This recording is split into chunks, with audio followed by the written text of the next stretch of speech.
Vitamin B 12। आज हम बात करेंगे विटामिन बी 12 की, जो कि एक बहुत महत्वपूर्ण विटामिन है और हमारे शरीर के बहुत सारे फंक्शंस के लिए बहुत ही ज़रूरी है। विटामिन बी 12 हम बात करेंगे इसमें कि why it is essential and how to get enough vitamin B 12। Are you getting enough vitamin B 12? Key benefits and deficiency risk. Vitamin B12 benefits, deficiency symptoms and best sources explained, and boost your energy with vitamin B12. Everything you need to know. तो complete हम बात करेंगे vitamin B12 की आज हम इस session में। Vitamin B12 इतना महत्वपूर्ण है कि अगर विटामिन B12 की शरीर में कमी हो जाती है तो इस कमी की वजह से शरीर के बहुत सारे जो फंक्शन हैं वो कम हो जाते हैं, नर्वस सिस्टम डैमेज हो जाता है, इवन ब्रेन तक डैमेज होने के चांसेस हो जाते हैं।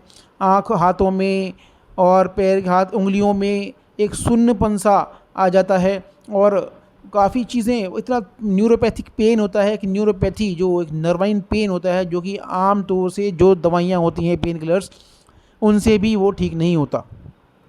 तो विटामिन B12 इतना ज़रूरी है हमारे शरीर में कि हमें इसको रेगुलर इसका चेक कराना और रेगुलर लेना हमें इसका ज़रूरी है। विटामिन B12 अगर कम हो जाएगा तो शरीर में खून की कमी हो जाएगी, ब्लड बनना कम हो जाएगा, इसे एनीमिया कहते हैं, और न्यूरो पैथोलॉजी इसमें हो सकती है। तो ये सारी कंडीशन विटामिन B12 की कमी से हो सकती हैं। तो यहाँ इसमें हम वन बाई वन इसको देखेंगे। सबसे पहले कुछ चीज़ें हम देखें इसमें vitamin B12 deficiency. Vitamin B12 अगर शरीर में कम है तो यहाँ थकावट, शरीर में फटीग महसूस होगी, सर दर्द रहेगा, और विटामिन B12 की कमी से जो है जो टिंगलिंग स्किन एंड नम्बनेस, जो स्किन है उसमें जो है वो फ्लेक्स से उसका स्किन भी छूटने लगेगी, और उसमें क्या है कि नम्बनेस, एक सुन्नपन हाथ पैरों में रहेगा, चलने का मन नहीं करेगा। और यहाँ आप देखें कि खाने में, पीने में, चलने में और इन सब में काफ़ी सारी परेशानी होती है विटामिन B12 की कमी से। वहीं विटामिन B12 अगर कम रहता है तो पर्सन जो है वो सुस्त रहता है, लेज़ीनेस आती है, काम करने का मन नहीं करता, थकावट रहती है, डिप्रेशन हो सकता है, और विज़न जो है धुंधलापन आँखों में आ सकता है, और अल्टीमेटली जो है काफ़ी सारे जो हार्ट प्रॉब्लम्स भी हो सकती हैं, और जॉन्डिस हो सकता है इसमें, और ब्लड विज़न हो सकता है, दिखना कम हो जाएगा। तो ये सारी चीज़ें हैं जो है विटामिन B12 की कमी से होती हैं। और अगर विटामिन B12 की कमी और ज़्यादा होती है तो यहाँ तक कि आपके नर्व डैमेज हो सकती हैं और ब्रेन तक डैमेज हो सकता है, भूलने की बीमारी हो जाएगी, याददाश्त कम हो जाएगी। तो काफ़ी सारी जो बीमारियाँ हो सकती हैं, ये सब आप देख सकते हैं कितना ज़्यादा इसमें प्रॉब्लम हो सकती है। मसल कमज़ोर हो जाएंगी, आपकी मसल ठीक से काम नहीं करेंगी, और डिफिशिएंसी भी हो जाएगी कई चीज़ों की, और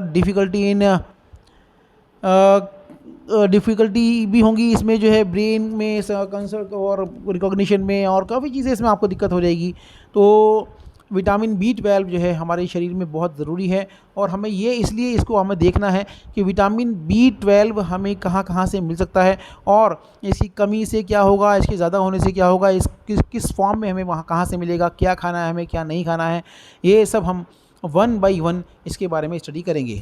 तो यहाँ हम देखें, सबसे पहले विटामिन B12 है क्या। विटामिन B12 जो है एक कोबालामीन, इसको हम कहते हैं कोबालामीन, और बेसिकली जो है जो विटामिन B12 है वो वाटर सॉल्युबल विटामिन है, वाटर सॉल्युबल विटामिन है, और उसकी जो केमिकल फॉर्म है साइनोकोबालामीन, हाइड्रोक्सीकोबालामीन, मिथाइल कोबालामीन एंड एडिनोसिल कोबालामीन, ये इसकी जो है डिफरेंट केमिकल फॉर्म्स हैं। और हमें किस केमिकल फॉर्म को लेना है, कौन सा ज़्यादा बेनिफिशियल है, हम इसके बारे में बात करेंगे।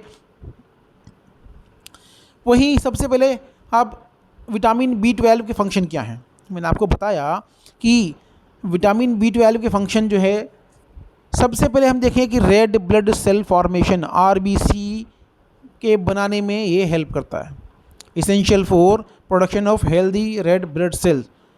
जो साइनोकोबालामिन है, ये विटामिन B12 है, ये लाल रुधिर कोशिकाएं RBCs को बनाने में एक महत्वपूर्ण योगदान देता है और बहुत ब्लड को बनाने में, खून बनाने में काम करता है। और वहीं दूसरा DNA सिंथेसिस, ये vital for DNA production and cell replication, neurological function, support nerve function and brain health. Metabolism, help to converting food into energy by assisting enzymes. Myelin formation, contributes to the formation of myelin sheath which protects nerves. तो मैंने आपको बताया कि DNA synthesis करता है, neurological function है, nerve function को support करता है, ब्रेन हेल्थ को सपोर्ट करता है। अगर विटामिन B12 की कमी हो जाती है तो ब्रेन डैमेज तक हो सकता है, नर्व जो है डैमेज हो सकती हैं। दूसरा इसमें क्या है कि ये मेटाबॉलिज्म में भी प्रॉब्लम हो सकती है, और जो है जो माइलिन शीथ है, माइलिन शीथ बनने में हेल्प करता है। अगर विटामिन B12 की कमी होगी तो माइलिन शीथ नहीं बन पाएगी और नर्व्स भी जो है अनप्रोटेक्टेड रहेंगी और नर्व्स की प्रोटेक्ट नहीं हो पाएंगी, और इसी वजह से जो है नर्वस सिस्टम डैमेज हो सकता है। और अगर नर्वस सिस्टम डैमेज हो गया तो बहुत सारी बीमारियां, ऐसे गंभीर परिणाम हो सकते हैं जिनका सोचना भी मुश्किल है। तो यहाँ हम आगे देखें कि अब विटामिन B12 के सोर्सेज क्या क्या हैं। सबसे पहली चीज़ तो ये है कि मेन सोर्स है विटामिन B12 जो है एनिमल प्रोडक्ट से मिलता है। वेजिटेबल्स में बेसिकली विटामिन B12 की मात्रा उतनी नहीं होती जितनी हमें चाहिए, ये एनिमल प्रोडक्ट से मिलता है। एनिमल प्रोडक्ट में भी स्पेशली मीट से मिलता है, गोश्त से, मांस से मिलता है, जो कि स्पेशली लीवर इसमें कहते हैं, कलेजी जो होती है या स्पेशली लीवर, उसमें ये भरपूर मात्रा में विटामिन B12 होता है। फ़िश में भी सैल्मन फ़िश, एग्स में, डेयरी प्रोडक्ट में, मिल्क में, चीज़ में, इसमें भी जो है विटामिन B12 होता है।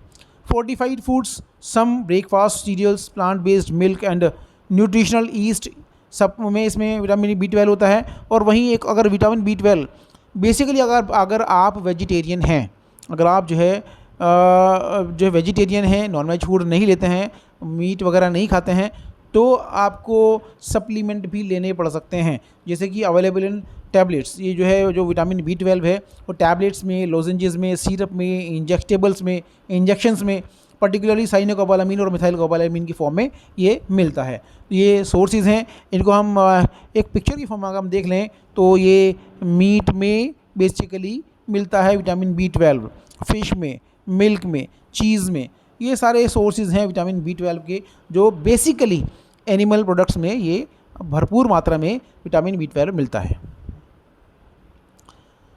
वहीं हम देखें कि विटामिन B12 की रेफरेंस रेंज क्या है, एक नॉर्मल रेंज क्या है, कितना विटामिन B12 होना चाहिए। तो अगर हम देखें कि reference value of vitamin B12 जो है वो 200 to 800 पिकोग्राम पर ml होता है, पिकोग्राम। तो ये यहाँ जो है, हालांकि अगर डिफरेंट लेबोरेटरीज़ की रिपोर्ट्स के अकॉर्डिंग रेफरेंस वैल्यू डिफरेंट हो सकती है, लेकिन बेसिकली जो नॉर्मल वैल्यू है वो 200 से 800 पिकोग्राम पर ml होता है। अगर हम वहीं हम देखें जो रेड से इसमें लिखा है कि N abnormal high vitamin B12 status is anything over 900 pg पर ml। अगर जो है 900 pg पर ml से अगर ज़्यादा है विटामिन B12 तो ये एक एबनॉर्मल हाई लेवल होगा विटामिन B12 का, और इससे क्या हो सकता है, दिस रिजल्ट्स में सजेस्ट लीवर और किडनी प्रॉब्लम्स, डायबिटीज़ और certain forms of leukaemia. Diabetes हो सकती है, लीवर किडनी प्रॉब्लम्स हो सकती हैं, ल्यूकीमिया हो सकता है, और जो है vitamin low levels of vitamin B12 are low if they are below 200 picogram per ml। अगर 900 से ज़्यादा है तो हाई लेवल होगा, और अगर 200 से कम है, 200 से कम है, तो ये जो है लो लेवल होगा विटामिन B12 का। वही हम देखें कि serum vitamin B12 between 200 picogram per ml and 900 picogram per ml is considered normal. 200 से 900 के बीच में या 800 के बीच में ये है। But a threshold of 300 to 350 picogram per ml is recognized as a marker for a desirable status in elderly. अब जो एडल्ट हैं, एडल्ट्स में उनमें 300 से 350 तक अगर पिकोग्राम जो है विटामिन B12 है तो ये एक डिज़ायरेबल वैल्यू है, एक अच्छी वैल्यू है, इतना विटामिन B12 होना चाहिए। विटामिन B12 लेवल्स अगर जो है और elevated serum methyl cobalamin, methyl malonic acid and homocysteine levels. तो बेसिकली अगर हम देखें कि जो लेबोरेटरी डायग्नोसिस है वो हम जो है जो विटामिन B12 का वो हम कैसे चेक करते हैं, ये सीरम मिथाइल मेलोनिक एसिड और होमोसिस्टीन लेवल से इसको चेक किया जाता है विटामिन B12 लेवल को। अगर हम देखें यहाँ पर कि average limit of vitamin B12 क्या है life stage for person under 30 साल से कम की एज के पर्सनस हैं, उनकी जो रिकमेंडेड अमाउंट है उसमें ये 361 + -166.17 पिकोग्राम पर ml। तो यहाँ 361 से लेके ±166 pg पर ml। वहीं adults between 30 and 50 and more it's 581.48 ± 270.20 picogram per ml। ये एवरेज वैल्यू है विटामिन B12 की लेवल की जो है। वहीं हम इसको माइक्रोग्राम में भी एक बार देख लें। जो डेली रिकमेंडेड इनटेक है, डेली रिकमेंडेड इनटेक है, ये है जो लाइफ स्टेज चिल्ड्रन में 4 से 8 साल के बच्चों में जो डेली हमें अमाउंट चाहिए इसका 1.2 microgram. Children 9 to 13 years 1.8 microgram, teens 14 to 18 years 2.4 microgram, adults 2.4 microgram, pregnant women में 2.6 माइक्रोग्राम और लैक्टेटिंग वुमेन में 2.8 माइक्रोग्राम पर डे। बच्चों में 4 से 8 साल के बच्चों में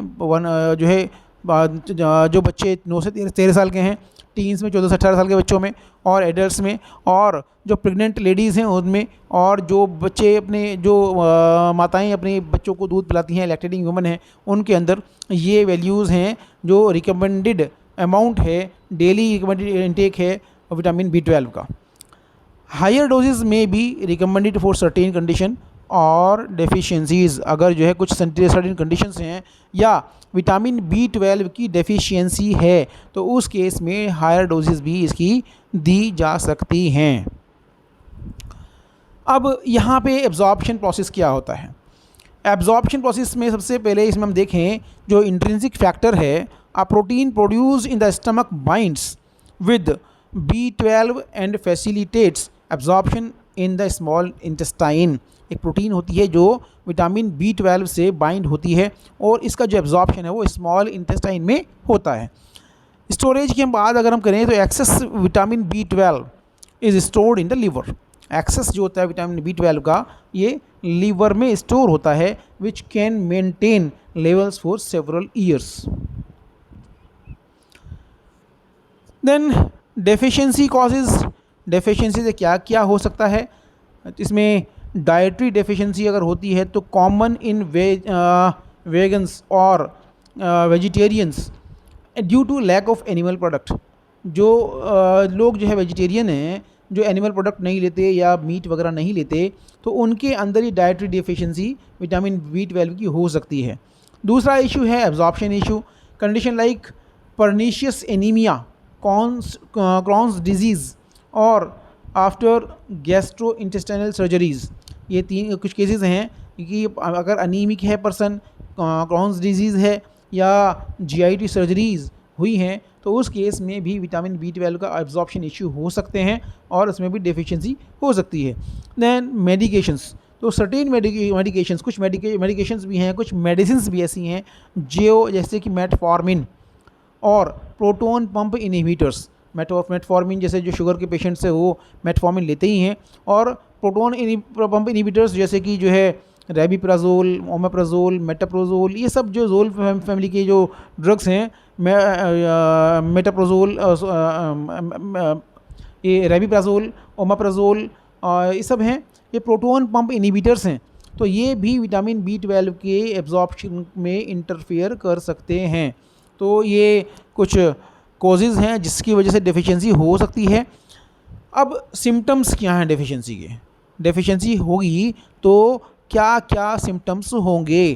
तो यहाँ पे आप देखें, फटीग, थकावट होगी, फीलिंग टायर्ड एंड वीक, बहुत कमज़ोरी सी महसूस होगी, पेल स्किन, स्किन पीली पड़ जाएगी, due to decrease red blood cell production, क्योंकि विटामिन B12 अगर नहीं होगा, कम होगा, तो पर्सन एनीमिक होगा और ब्लड नहीं बनेगा, खून नहीं बन पाएगा उसके अंदर।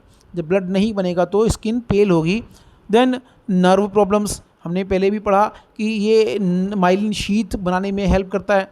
जब नर्व माइलिन शीथ नहीं बनेगी, ब्रेन हेल्थ नहीं होगी, तो क्या होगा कि नंबनेस, टिंगलिंग और memory loss due to myelin damage. Numbness, हाथों में, हाथ पैरों में सुन्नपन रहेगा, टिंगलिंग रहेगी और मेमोरी लॉस जो है, याददाश्त कम हो जाएगी और माइलिन, क्योंकि माइलिन डैमेज हो जाएगा नर्व्स का, नर्व्स भी प्रोटेक्टेड नहीं रहेंगी। तो ये केसेस हो सकते हैं। उसके बाद में megaloblastic anaemia, enlarged and immature red blood sales, अगर जब विटामिन B12 नहीं होगा, ठीक कम होगा, तो जो ब्लड सेल्स हैं RBCs वो इमेच्योर होंगी और इनलार्ज्ड होंगी, इसे हम कहते हैं megaloblastic anaemia. And mood changes. और लास्ट वन क्या है कि डिप्रेशन, इरिटेबिलिटी और कॉग्निटिव डिस्टर्बेंसेस होंगे जो है विटामिन B12 की कमी से।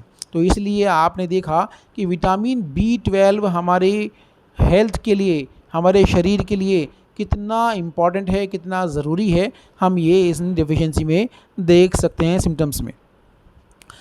हम कुछ और साइन देखें, फटीग एंड वीकनेस, पेल और जॉन्डिस्ड स्किन, जॉन्डिस हो सकता है, जॉन्डिस्ड स्किन, टिंगलिंग और numbness in hands and feet, हाथ पैरों में सुन्नपन होगा, डिफ़िकल्टी वॉकिंग और बैलेंस इश्यूज़, भाई आदमी चल फिर नहीं पाएगा, बैलेंस नहीं बना पाएगा, ठीक से खड़ा नहीं हो पाएगा, और shortness of breath and dizziness, चक्कर आएंगे उसमें और ठीक से सांस नहीं ले पाएगा, और मेमोरी प्रॉब्लम्स एंड कन्फ्यूजन, चीज़ों को याद नहीं रख पाएंगे, याददाश्त कम हो सकती है और कन्फ्यूज़न हो सकता है। And mood changes like depression और इरिटेबिलिटी, ग्लोसाइटिस, इन्फ्लेम्ड टंग, जो टंग है, जो जीभ है, उसमें भी इन्फ्लामेशन हो सकता है, और माउथ अल्सर्स, ब्लरी विज़न और विज़न डिस्टर्बेंसेस, ठीक से दिखाई भी नहीं देगा और जो है जो देखने की क्षमता है वो भी कम हो जाएगी, ब्लड विज़न होगा, हार्ट प्रॉब्लम्स, हार्ट पाल्पिटेशंस और digestive issues like nausea and diarrhoea, nausea, जी मिचलाएगा, डायरिया हो सकता है, डिसेंट्री हो सकती है। तो पिंस एंड नीडल्स सेंसेशन और न्यूरोपैथी, लास्ट जो बहुत ज़्यादा ख़तरनाक चीज़ है ये है पिंस एंड नीडल सेंसेशन। ऐसा लगेगा कि कुछ चुभ रहा है, कुछ जो है बिल्कुल जो है न्यूरोपैथी हो जाएगी। और इस न्यूरोपैथिक जो पेन होता है वो अनबियरेबल, बहुत ज़्यादा पेन होता है, और वो भी ऐसा पेन होता है कि आप किसी पेन किलर से उसको लेकर के उसको आराम नहीं मिलता है आसानी से। तो ये सारे कंडीशंस, ये सारे साइंस, ये सिम्टम्स हो सकते हैं विटामिन B12 के। आप इसे समझ गए होंगे कि विटामिन B12 हमारे शरीर के लिए, हमारी बॉडी के लिए कितना इंपॉर्टेंट है। मैंने अब अक्सर देखा है कि कुछ डॉक्टर्स भी डायग्नोस नहीं कर पाते हैं क्योंकि उस लेवल पर जाते नहीं हैं, और कई बार जो है लोगों में हाथ पैरों में कि उसकी स्किन डैमेज होती है और जो है प्रॉब्लम होने लगती हैं। तो अगर आप ऐसा देखें तो स्किन प्रॉब्लम के साथ साथ में इसके ऊपर भी ध्यान देना चाहिए कि ये कहीं ऐसा तो नहीं विटामिन B12 की डेफिशिएंसी है, तो ये इसका ध्यान देना ज़रूरी है। अब यहाँ देखें कि एट रिस्क पॉपुलेशन कौन कौन रिस्क पर है। एक तो सबसे पहले है वेगन्स एंड वेजिटेरियंस, जो लोग मीट नहीं खाते तो उनकी डाइट में विटामिन B12 की डेफिशिएंसी होती है due to lack of vitamin B12 in plant food में विटामिन B12 नहीं होता, इसलिए जो ये, क्योंकि ये एनिमल प्रोडक्ट्स में ज़्यादा प्रचुर मात्रा में मिलता है। वहीं देखें elderly, due to reduced stomach acid which impairs absorption, अगर एसिड प्रॉपर नहीं है, एसिड कम बन रहा है, तो उस केस में भी जो है जो विटामिन B12 का एब्जॉर्प्शन प्रॉपर नहीं होगा। तो यहाँ भी ये भी लोग प्रॉब्लम में होते हैं, जब एज जैसे बढ़ती है वहाँ पे विटामिन B12 की कमी हो सकती है। वहीं people with GI disorders, gastrointestinal disorders जैसे कि क्रॉन्स डिजीज़, सीलियक डिजीज़ और those who have had by bariatric surgery, इन लोगों में भी विटामिन B12 ये भी रिस्क में है ये लोग भी। और वहीं प्रेग्नेंट वीमेन जो प्रेग्नेंट वीमेन हैं, प्रेगनेंसी के दौरान भी विटामिन B12 का लेवल कम हो जाता है। तो यहाँ क्योंकि इसमें न्यूट्रिशन की नीड ज़्यादा होती है, तो यहाँ भी विटामिन B12 की ज़्यादा ज़रूरत होगी। तो ये सभी लोग जो है इसमें जब हम देखें हैं कि vegans, vegetarian, elderly, people with GI disorders and pregnant women, ये सभी लोग जो है ये रिस्क पर हैं विटामिन B12 के, और इसलिए इन लोगों को किसी सप्लीमेंट से या डाइट से विटामिन B12 लेना ज़रूरी है। वहीं हम देखें हेल्थ बेनिफिट्स, अगर विटामिन B12 हम लेते हैं प्रॉपर मात्रा में तो क्या होगा, improves mood and mental health. Mood है अच्छा रहेगा, मेंटल हेल्थ रहेगी, and helps prevent depression and cognitive decline, और डिप्रेशन नहीं होगा और कॉग्निटिव डिक्लाइन नहीं, कॉग्निशन अच्छा होगा, प्रॉपर होगा।